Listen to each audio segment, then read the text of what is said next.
कैसे देखते हैं आप? अब आप देखिए कि लगातार एक तो सदन पहले से ही रोज स्थगित हो रहा है, सदन में अलग हंगामा चल रहा है।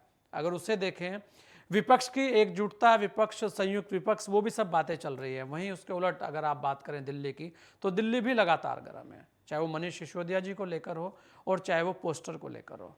क्या देखते हैं आप? जबकि दिल्ली के अंदर तो अभी चुनाव भी नहीं है।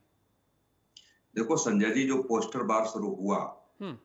उसमें एक्ट 1985 में आया है। 2014 के बाद एक्ट नहीं आया। और उसमें ये पुलिस को अधिकार दिए गए हैं कि बिना अनुमति के सरकारी संपत्तियों पर या प्राइवेट संपत्तियों पर कोई भी व्यक्ति पोस्टर लगाता है तो पुलिस उसमें अपने आप एफआईआर कर सकती है। न किसी को कराने की जरूरत है, न किसी को करने की जरूरत है। यदि प्रधानमंत्री मोदी के खिलाफ कोई भी पोस्टर लगे तो क्यों प्रिंटिंग प्रेस का नाम नहीं था अभिव्यक्ति की आजादी में? जिस व्यक्ति ने या जिस पार्टी ने लगवाया उस पार्टी का नाम क्यों नहीं था? यदि वास्तव में आप लोकतंत्र की बात करते हैं और अभिव्यक्ति की आजादी की बात करते हैं तो आपको ये सब खुल्लम खुल्ला करना चाहिए कि हमको अपने नेता से या अपनी सरकार से ये आपत्ति है।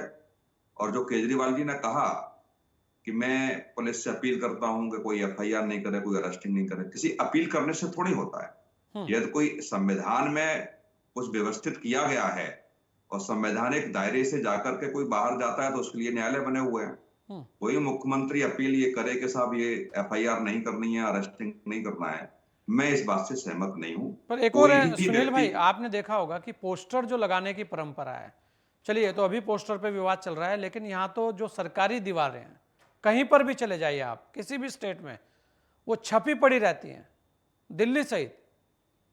नहीं, वो बिल्कुल मैं आपकी बात से सहमत हूं। मैं बिना ड्राइविंग के लाइसेंस के जा रहा हूं और मेरी गाड़ी के पास कागज नहीं है और सामने वाले चौराहे ने पुलिस ने पकड़ लिया तो मैं ये नहीं कह सकता कि 4 चौराहे में क्रॉस करके आया हूं, किसी ने नहीं पकड़ा। जब पकड़ में आप आ जाए, जब पुलिस एक्शन में ले, तो ये नहीं कह सकते साहब पहले क्यों नहीं लिया या अब क्यों ले रहे हैं, या आप इस समय कहें कि साहब जो बार बार कहते हैं ना कि जो समय है, तो टाइमिंग, बार बार शब्द विपक्ष का जो आरोप लगाते हैं टाइमिंग गलत है। टाइमिंग कोई गलत नहीं होती है। ये पुलिस ने संज्ञान में लिया, जब लिया तभी सही। सुबह का भूला शाम को आ जाए तो उसे भूला नहीं कहते। और दूसरी बात, पुलिस संविधान से ऊपर नहीं है। यदि पुलिस ने एफआईआर सैकड़ों की संख्या में की और लगता है किसी पार्टी को, किसी व्यक्ति को कि निश्चित तौर से राजनीति से प्रेरित ये एफआईआर हैं, तो न्यायालय के दरवाजे खुले हैं।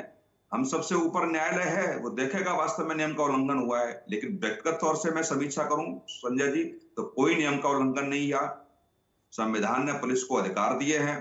लेकिन मैं तो ये अपील करूंगा कि कहीं भी ऐसी जगह पर पोस्टर लगे हुए हैं बिना अनुमति के, पुलिस को वो भी कार्रवाई देखनी चाहिए। केवल राजनीतिक प्रबुद्धता के कारण कोई पार्टी लगाती है तो उस पर कार्रवाई नहीं करनी चाहिए। सारे नियमों को जो संविधान ने पुलिस को अधिकार दिए हैं उसका ईमानदारी से उनका निर्वहन करे और एक जनता के बीच संदेश देने का प्रयास करे।